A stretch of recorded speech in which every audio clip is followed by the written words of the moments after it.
Halo, apa kabar pemirsa? Jendela Istana kembali hadir menemani waktu istirahat Anda. Kami telah merangkum laporan lengkap seputar aktivitas Presiden khusus untuk Anda. Mulai dari agenda resmi hingga momen di balik kunjungan kenegaraan. Bersama dengan saya Reinhard Sirait, langsung saja inilah Jendela Istana selengkapnya. 81 tahun setelah kelahirannya, Pancasila kembali ditegaskan sebagai arah perjalanan Indonesia menghadapi masa depan.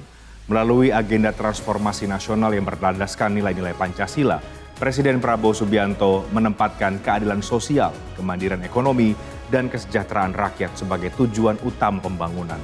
Sebuah pesan bahwa kemajuan bangsa bukan hanya tentang angka pertumbuhan, tetapi tentang bagaimana kekayaan Indonesia benar-benar dapat dirasakan oleh seluruh rakyatnya.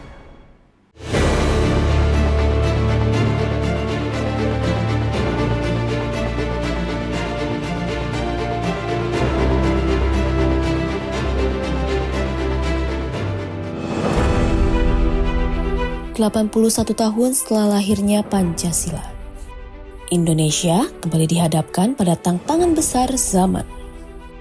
Ketidakpastian ekonomi global, rivalitas geopolitik, hingga persaingan sumber daya dunia menjadi ujian bagi banyak negara. Namun di tengah situasi tersebut, Presiden Prabowo Subianto menegaskan bahwa Indonesia memiliki pangan yang kokoh. Bukan sekedar ideologi, melainkan kompas yang akan menentukan arah masa depan bangsa. Dari Gedung Pancasila di Jakarta, Presiden Prabowo Subianto menyampaikan pesan kuat bahwa pembangunan Indonesia tidak cukup hanya mengejar pertumbuhan ekonomi. Yang lebih penting adalah memastikan seluruh kekayaan bangsa benar-benar kembali kepada rakyat. Bagi Presiden Prabowo Subianto, inilah saatnya Indonesia melakukan transformasi besar. Sebuah perubahan menyeluruh yang berakar pada nilai-nilai Pancasila demi mewujudkan negara yang berdaulat, adil, makmur, dan mampu berdiri di atas kekuatan sendiri. Presiden Prabowo Subianto mengingatkan bahwa 81 tahun lalu, Bung Karno memperkenalkan sebuah gagasan besar yang kemudian menjadi fondasi berdirinya Republik Indonesia. Kita harus memperkuat pengelolaan devisa hasil ekspor dan memastikan bahwa kekayaan Indonesia memberi manfaat sebesar-besarnya kepada seluruh rakyat Indonesia. Keempat, ekonomi Pancasila adalah ekonomi yang egaliter. Ekonomi yang kerakyatan, ekonomi kita berdasarkan rancang bangun, cetak biru yang dibuat oleh pendiri-pendiri bangsa kita,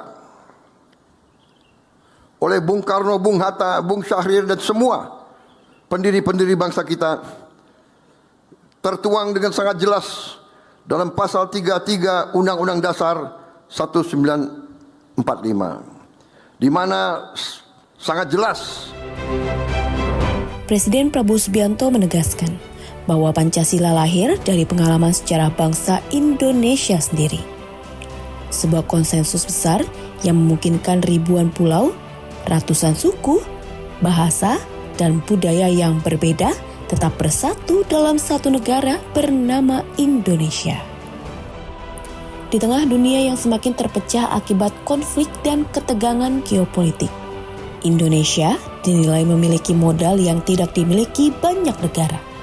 Modal itu adalah persatuan. Koperasi harus bangkit. Koperasi adalah salah satu alat untuk mengangkat rakyat kita dari keadaan kemiskinan dan ketidakberdayaan.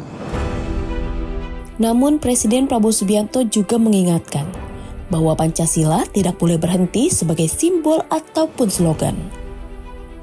Menurut Presiden Prabowo Subianto, tantangan terbesar saat ini adalah memastikan pembangunan ekonomi benar-benar berjalan sesuai dengan nilai-nilai yang terkandung dalam Pancasila. Karena itu, pemerintah kini menjalankan agenda besar transformasi ekonomi nasional. Sebuah transformasi yang diarahkan untuk mengembalikan manfaat kekayaan bangsa kepada rakyat. Pemerintah saat ini melakukan berbagai langkah transformasi. Kita tidak hanya mau bicara pembangunan. Kita sekarang punya cita-cita yang lebih berani. Kita sedang dan akan menjalankan terus strategi transformasi bangsa. Strategi kita sejatinya adalah transformasi menjadi haluan yang sejalan dengan Pancasila. Transformasi tersebut yang diwujudkan melalui berbagai program strategis. Mulai dari hilirisasi sumber daya alam, penguatan ketahanan pangan nasional, pembangunan koperasi desa, hingga peningkatan kualitas sumber daya manusia. Program makan bergizi gratis yang saat ini berjalan menjadi salah satu instrumen penting dalam membangun generasi masa depan yang sehat dan unggul. Kita tidak boleh mewariskan kemudahan jangka pendek, tapi mengorbankan masa depan anak-anak dan cucu-cucu kita. Tidak ada negara yang merdeka tanpa kemakmuran. Kita tidak mau jadi bangsa yang tergantung oleh bangsa lain. Karena sesungguhnya tidak ada bangsa lain yang akan kasihan sama kita.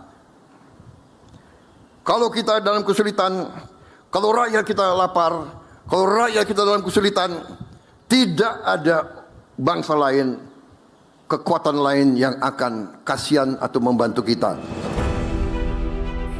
Presiden Prabowo Subianto juga terus memperkuat pendidikan, layanan kesehatan, serta memperbaiki tata kelola agar kebocoran kekayaan negara dapat dihentikan. Presiden Prabowo Subianto menilai bahwa kemerdekaan sejati tidak hanya diukur dari kedaulatan politik. Kemerdekaan yang sesungguhnya adalah ketika sebuah bangsa mampu memenuhi kebutuhan rakyatnya sendiri. Karena itu, kemandirian ekonomi menjadi bagian penting dari strategis transformasi yang sedang dijalankan pemerintah. Presiden Prabowo Subianto mengingatkan bahwa Indonesia tidak boleh terus bergantung pada bangsa lain. Sebaliknya, Indonesia harus mampu berdiri di atas kekuatan dan sumber dayanya sendiri. Pesan tersebut menggemakan kembali ajaran para pendiri bangsa tentang pentingnya berdikari. Sebuah prinsip yang dinilai masih sangat relevan di tengah persaingan global saat ini. Di balik seluruh program dan kebijakan yang dijalankan, terdapat satu tujuan besar yang ingin dicapai, yakni menciptakan Indonesia yang mampu memberikan kehidupan layak bagi seluruh rakyatnya. Indonesia yang kuat karena persatuannya, makmur karena keadilannya, dan besar karena kemanusiaannya. Presiden Prabowo Subianto menegaskan bahwa Pancasila harus terus menjadi pedoman bersama dalam membangun masa depan bangsa, bukan hanya sebagai warisan sejarah, tetapi sebagai energi yang menggerakkan Indonesia menuju kemajuan. Melalui agenda transformasi nasional yang berlandaskan nilai-nilai Pancasila, Presiden Prabowo Subianto menempatkan keadilan sosial, kemandirian ekonomi, dan kesejahteraan rakyat sebagai tujuan utama pembangunan. Sebuah pesan bahwa kemajuan bangsa bukan hanya tentang angka pertumbuhan, tetapi tentang bagaimana kekayaan Indonesia benar-benar dapat dirasakan oleh seluruh rakyatnya. Kami akan segera kembali dengan sejumlah informasi menarik lainnya untuk Anda. Karena itu jangan kemana-mana, tetap di Jendela Istana.